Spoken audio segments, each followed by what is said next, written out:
have no problem. Someone brings it back. Lizzie loves it. Please rise. That spelled right. I just gotta figure out where my fire go. Pledge allegiance to the flag of the United States of America and to the republic for which it stands, one nation, under God, indivisible, with liberty and justice for all.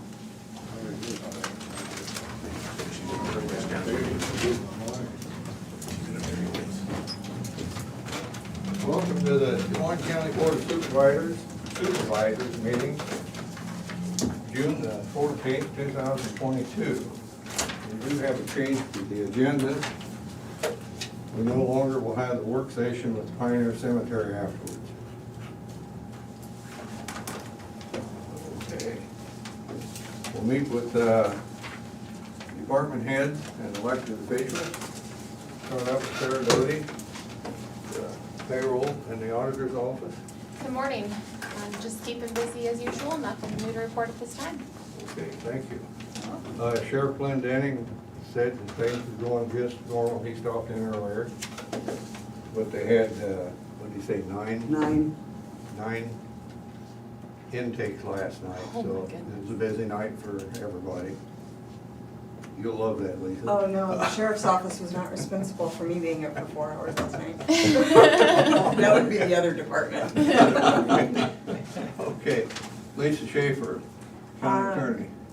Just staying busy. We have a couple of attorneys at our spring conference this week, trying to figure out where my last month went, so. Terry Johnson, county auditor. Good morning. We're just trying to wind down from the election last week. We were running all of our last minute reports this morning for you guys to sign.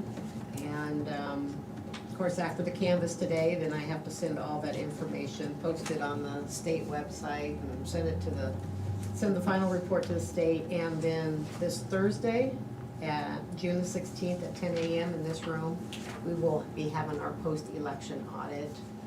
They always draw, the Secretary of State's office draws the precinct that needs to be audited. And I believe we will be auditing precinct CC, which is Concordia Township. There weren't a whole lot of ballots there, but we will be auditing that little group. So. Thank you, Terry. Rodney Bleasner, maintenance. Good morning. Just got a lot of different things going on. Got the geo inspector. It's going to be at the geo tomorrow for his annual inspection. So, just keep busy. Okay, thanks, Rodney. Jared Lassiter, regional planning. Morning.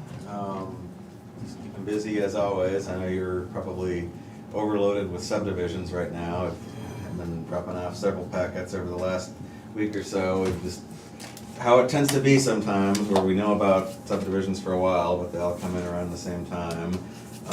So they're not all going to be up for the board on the agenda at the same time. One of them probably looking at next week. The other one is probably the week after for the minors, and then there's a major subdivision that has to go to the zoning commission first, which we're probably looking at sometime in early July for that.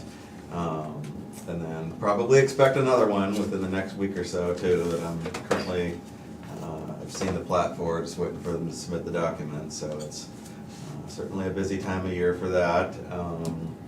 Apart from that, I don't have anything major to report. Okay, thank you. Ken Heinzman, SEAL Region for Mental Health. Yeah, good morning. The SEAL region has asked, well, every region is being asked by the state to be involved in evidence-based practices.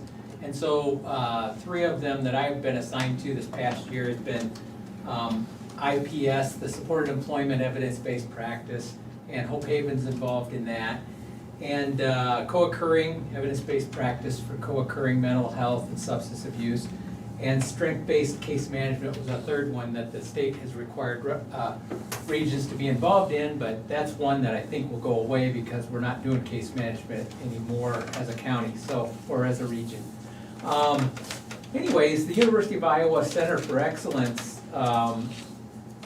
is involved in these evidence-based practices now and has a new contract with this state.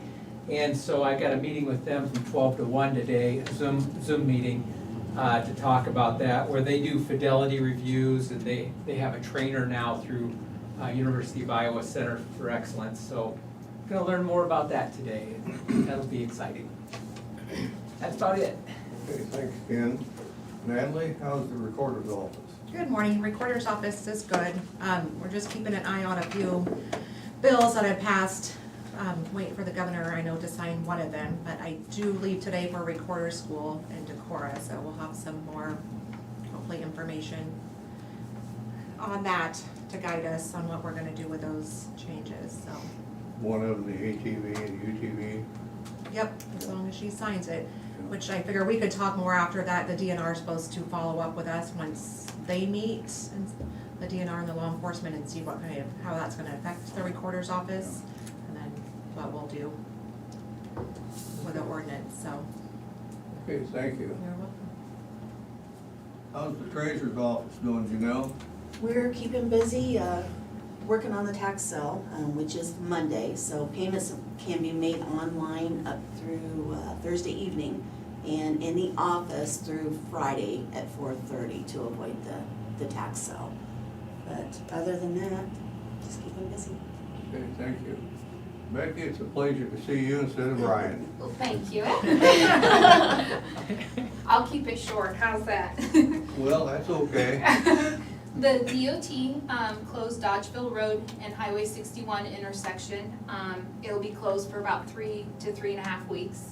So he wanted me to share that with you guys. And then today, they are actually paving on Upper Flint. So they're doing from the bridge towards the new pavement from last year. So that's going on today. Does that affect you coming to work, Terry? On Dodgeville Road? No, but just getting access to Moines, but Pleasant Grove Road is the next one, so. There you go. Well, if you move by then, you'll be good. Thank Yeah. you. Thanks, Becky. And how's the safety department? We're doing good, busy, but we're doing good. Good. So not really anything new to report. I sent over that documentation to you guys on the different forms that we're gonna be using for that animal control board. Okay. Yeah, other than that, we're good. Okay, thanks, Angie. Okay. I don't think I missed anybody. Moving on, do we have any changes to the agenda? We've already made that with Pioneer Cemetery. And that's correspondence. Do either of you gentlemen have any correspondence? I have none. I did not. I did not either. Move on to discussion vote. We have a resolution here setting the time and date for the budget amendment hearing. Resolution 2022-042. Board of Supervisors hereby fixes the time and place for a public hearing on the fiscal year 22 budget amendment for Tuesday, June the 21st, 2022 at 9 a.m. in the boardroom of the Des Moines County Supervisors Courthouse. The Des Moines County Budget Director is hereby directed to publish the notice and estimate summary as required by law. This resolution shall take effect immediately. What's your wishes on this, gentlemen? Motion to approve. Second. Sarah? Tom Broker, Yes. Shane McCampbell, Yes. Jim Carrey. Yes. We don't have stamps that if we sign it, do we? You can stamp that one. There we go. Good.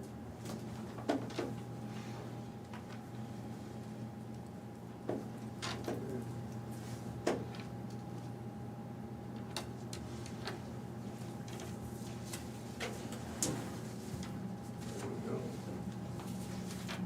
We have the assignment of tax sale comparison agreement. It's in the treasurer's office here.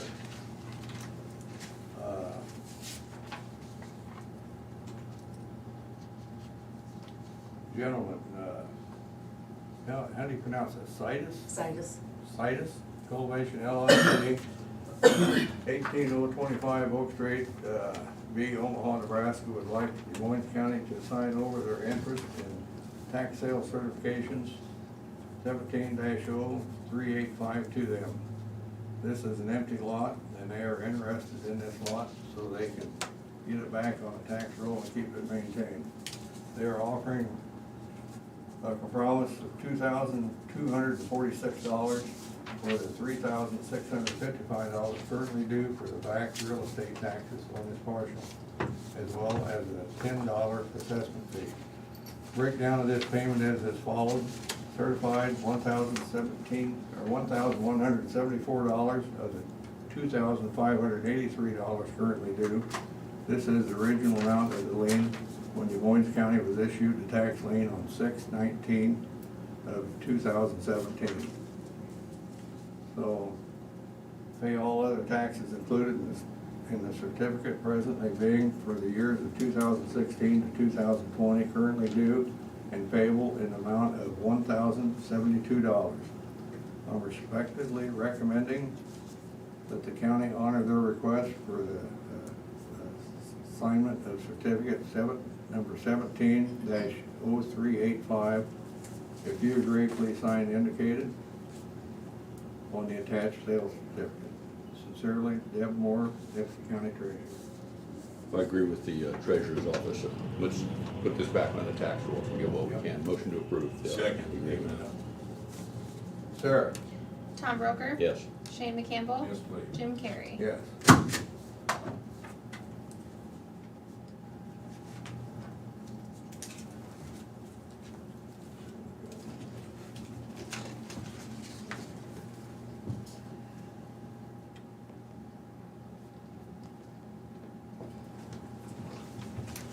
I'm slow, but Grandma Moses was slower. Take your time.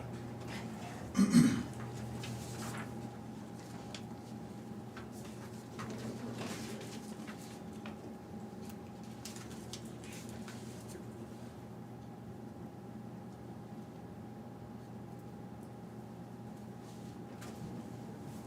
know, you're gonna have to talk to them, tell them not to have so many signatures before we sign here.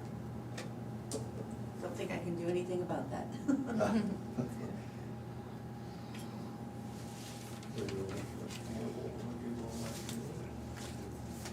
Okay, we have payroll claim reimbursements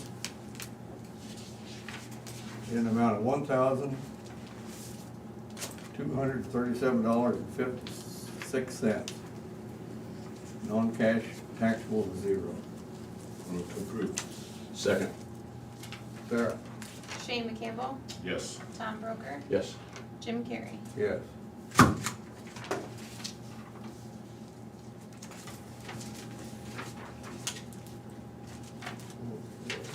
We have fireworks permit for Spirit Hall Golf Course on 7/4/22, that'd be July the 4th.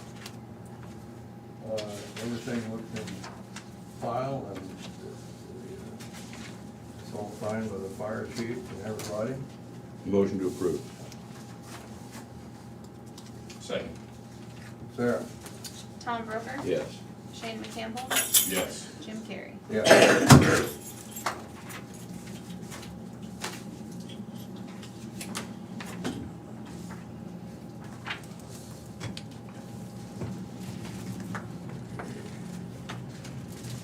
We have personnel action. We have one for DESCOM here. Roger Cook with DESCOM. 5-year anniversary, moved from step C to step D. Previous rate was $24.60, the new rate is $25.20. Move to approve. Second. Sarah? Shane McCampbell? Yes. Tom Broker? Yes. Jim Carrey? Yes. Okay, now we have 5 of them for the sheriff's office. We'll do all these at once. We have Wanda Ryan, a clerk, it's an anniversary. Previous rate $33,596.25. The new rate is $35,685.88. The next one is for Erica Thompson, she's a clerk 2. It's a promotion to clerk 1. Previous rate was $36,534.67. New rate is $39,799.96. The next one is for Gwen Ballberger, part-time clerk, anniversary 1 year, step increase from $16 previous rate to $17 new rate. Next one is Blake Chessman, deputy, anniversary, a 6-month step increase. Previous rate $47,107.10 to $50,247.60. And the last one is Keaton Polshek. He's a deputy, an 18-month step increase from $53,388.05 to $56,528.51. Move to approve. Second. Sarah? Shane McCampbell, Yes. Tom Broker, Yes. Jim Carrey. Yes.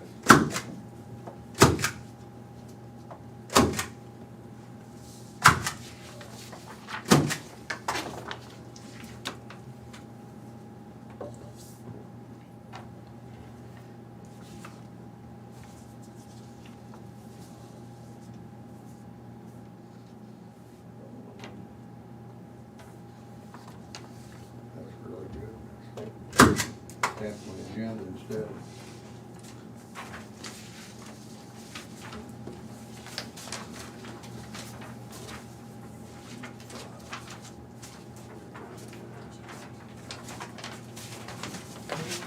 Okay. I have one for local health. It's Inger McClellan, certified nurse's aide, new hire, full-time CNA, annual salary $30,000.87, effective on 6/9/22. So, Motion to approve. Second. Sarah? Tom Broker, Yes. Shane McCampbell, Yes. Jim Carrey. Yes.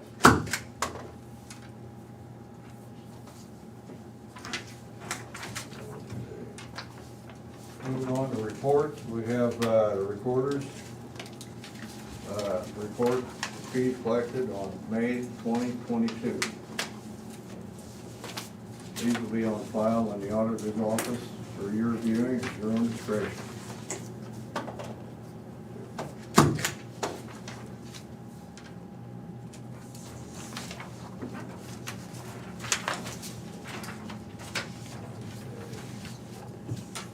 We have the minutes from the regular meeting on June 7th, 2022. Motion to approve. Second. Sarah? Shane McCampbell, Yes. Tom Broker, Yes. Jim Carrey. Abstained, I was on vacation.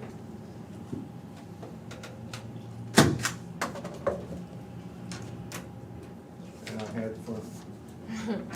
Welcome back to America.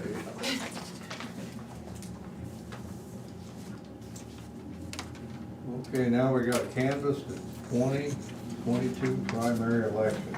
Ms. Johnson, you might want to help us out here. Everybody can have a full report if they want one.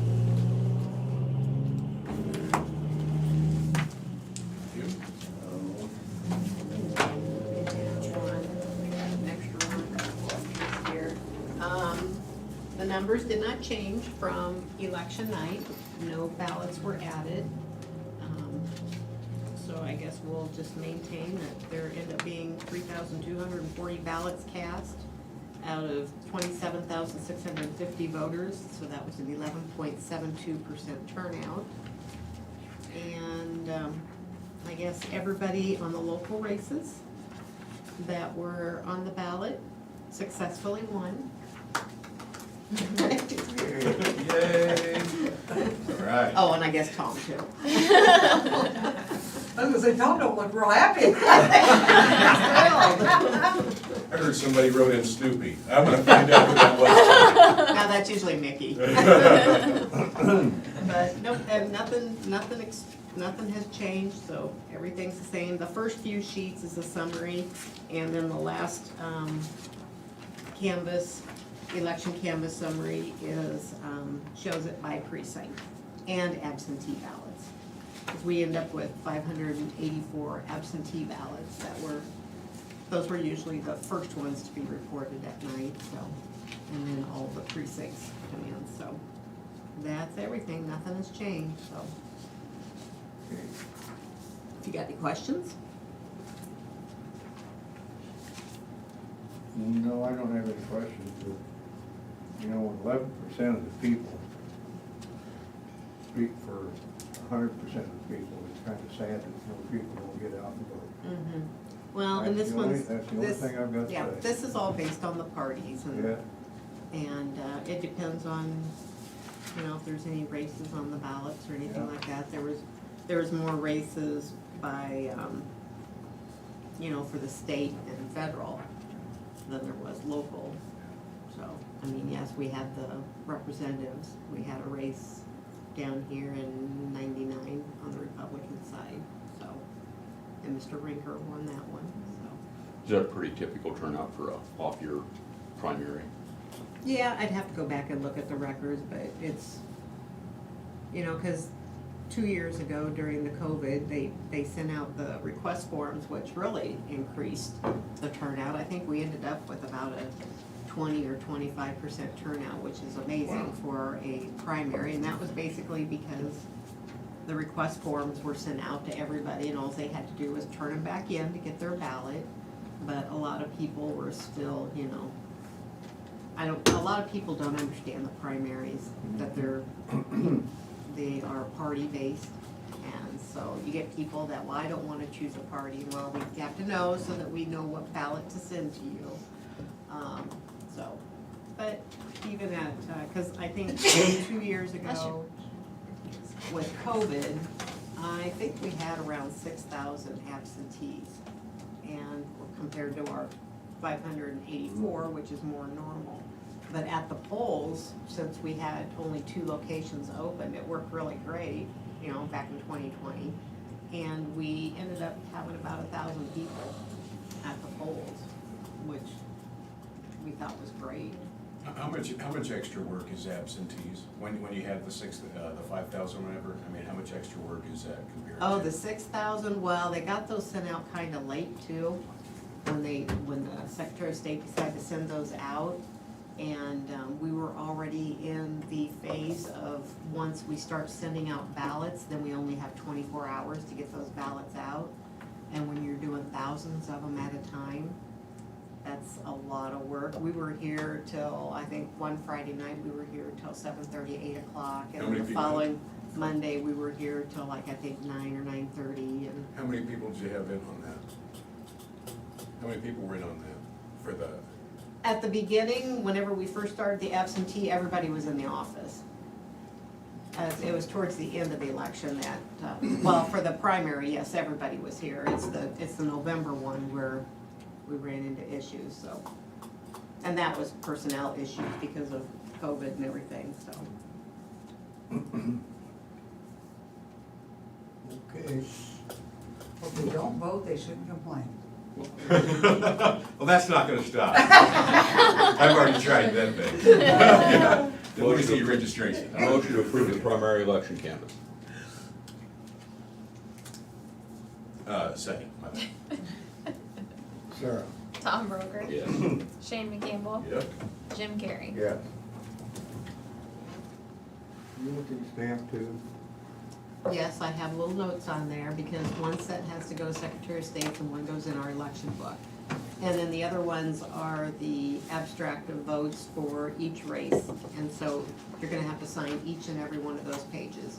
And I've got a note on there for that. Every page? No, not on that, on the big long pages, Yeah. I have stamped where you just put your, what pages you have to put your approval stamp on and you have to sign, but it's the, Okay, so we can take care of that when we get, yeah, let's do that. so I can get you to Yeah. sign the We need some, guidance. we need some guidance on that. Supervisors need supervision. Need I'm gonna supervision. get you guys I to can have a That's awesome.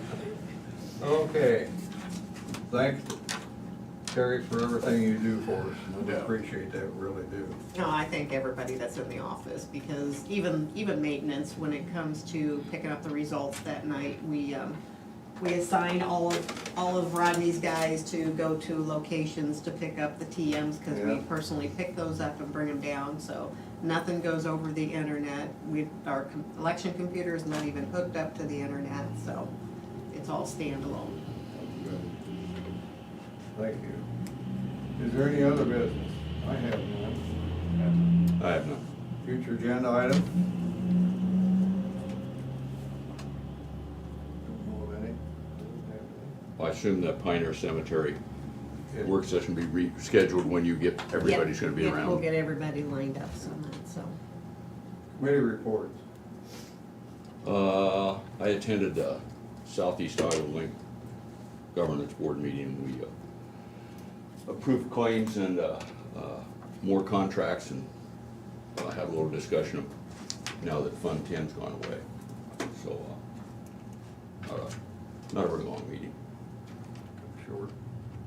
Short for the Board of Governance meeting, yeah. I had Workforce Development Board for the youth, and a lot of stuff, we talked about budget, but the big thing is virtual reality training. That's a big deal that they're trying to push, so that. Oh, and then I had the DCAD board, and we've just got a bunch of, I should have brought my notes for that, but we've got a bunch of training coming up that we paid for, and some of them are really good.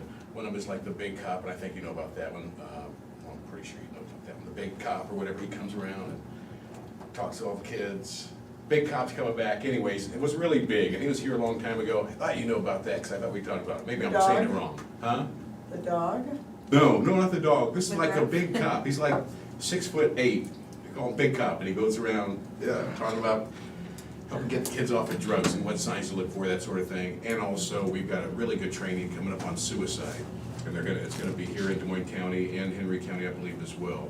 And that we want to encourage people to, if you know people that are dealing with emotional issues, that would be a good training to go to find signs to look for. So.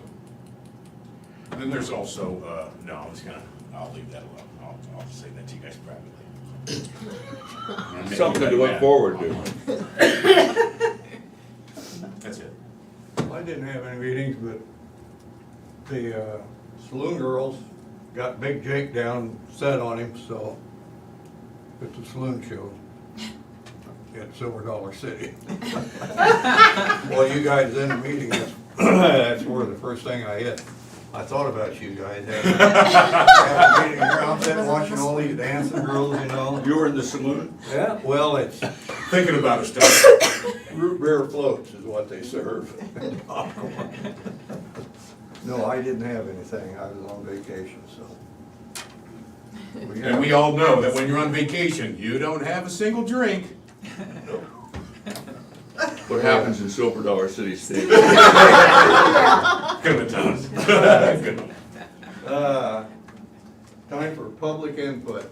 If anybody from the public wants to call in, they can call 319-753-8203 extension 4, or they can email board@dmcounty.com. We'll give you 2 minutes.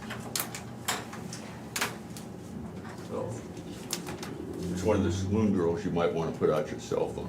yeah. We're sitting there watching them. They put on a fantastic show. It's about an hour long, you know.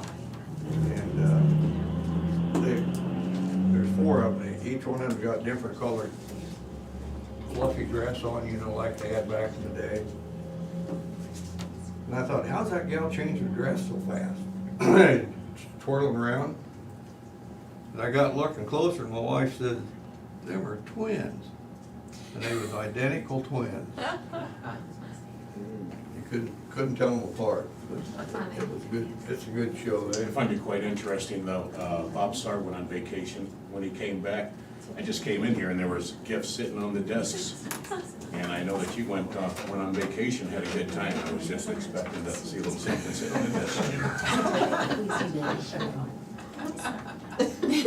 What do I get from Silver Dollar City? Jim's memories. Thanks, brother. Good memory.